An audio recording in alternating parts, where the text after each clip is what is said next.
Hello everyone, nobody here. Explosions are fun, but one of the bigger complaints I've heard about Solar 3.0 is that ignitions are hard to proc.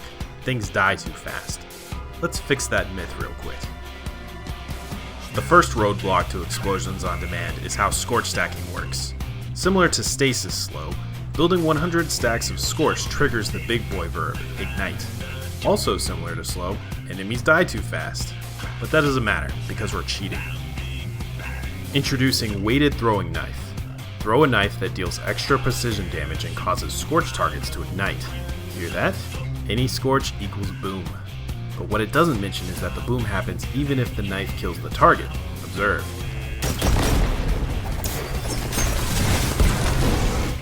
Excellent. So let's do this.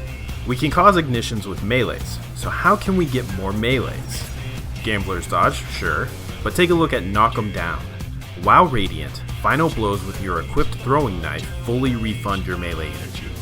Precision kills already give you a refund, but now if you're radiant you only need a kill, you don't need the skill shot.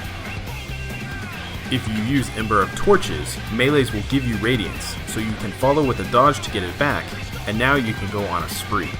If the first knife even gets a precision kill, then you don't need the dodge at all unless you miss. So the game plan is to scorch something and then knife it so that you can make big booms. Let's talk scorch options. Number 1, you have grenades. Number 2, you have incandescent weapons. And number 3, you have your aspects and fragments. Oh, Gunpowder Gamble. It's a solar explosive that can be shot in midair in order to cause an ignition. And using Ember of Char, ignites will cause scorch, so anything that lives will be a viable knife target for a second explosion. Due to how Gunpowder Gamble gets charged, you'll probably want to focus on solar weapons and ability kills to build it. Incandescent weapons are especially nice since you can prime enemies for knife explosions by killing one of a group. Don't sleep on Wellspring or Demolitionist either. That said, I've been having a good time leveling a crafted Hollow Denial, thanks to some combat mod help, so don't limit yourself. The fact is that this build power comes from your base subclass. I'm certainly not one to sleep on combat mods though, so here's my setup. Bountiful Wells, Explosive Wellmaker, and 3 times Melee Wellmaker. Knives will drop 4 wells, and grenades or ignitions will drop 2. The internal cooldown on Melee Wellmaker is also very small, so during a rapid knife spree, you should be able to make anywhere from 8 to 16 wells. Yes, that was 16. The loop here is to grenade or Gunpowder Gamble, knife for an ignition or kill, and then knife for well regen to get the grenades back. This functions up to mid-tier Nightfalls, especially if you can get the precision hits. If you want to go higher than that, we'll probably have to talk about exotics. More on that in a minute.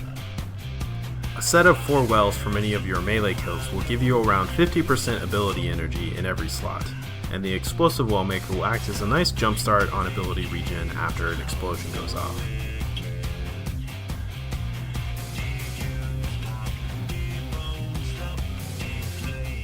Which brings us to stats and stat mods.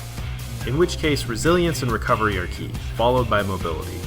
Investing in mobility is actually a very nice option because Gambler's Dodge will also kickstart the ability loop if you happen to stall out for some reason, and it's on a short cooldown, so it's the best ability to invest in to lower its timer. I also recommend an arc helmet so that you can slot in hands-on. You'll get super energy, and since you'll be running Knock 'em Down, which improves your supers, you'll be using both parts of the aspect to their fullest. This setup is very convenient because your armor energy type only really matters for Bountiful Wells and Explosive Wellmaker. The rest are all fair game. That's kind of a theme with this build. You can run any super, any grenade, 2 out of the 3 class abilities, your choices are open. So long as you have the weighted knife and Knock 'em Down, the build is competent, even in Grandmasters when you add in exotics. It's all thanks to being able to cause ignitions on demand.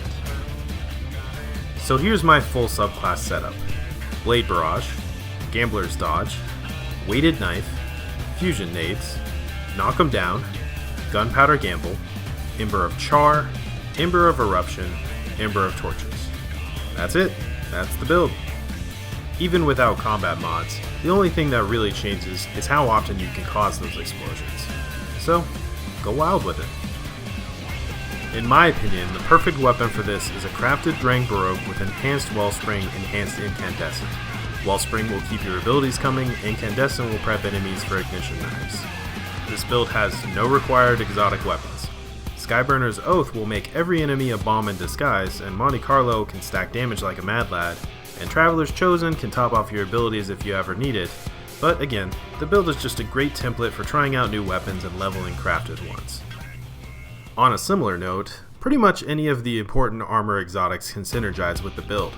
Hands-On is a great engine for super energy, so Shards of Galanor and Celestial Nighthawk shine, so long as you land your melees. And for the price of being locked into trip mine grenades, Young Ahamkara's Spine will really grease the wheels on your engine. For me, I found that I really enjoy Author's Embrace though.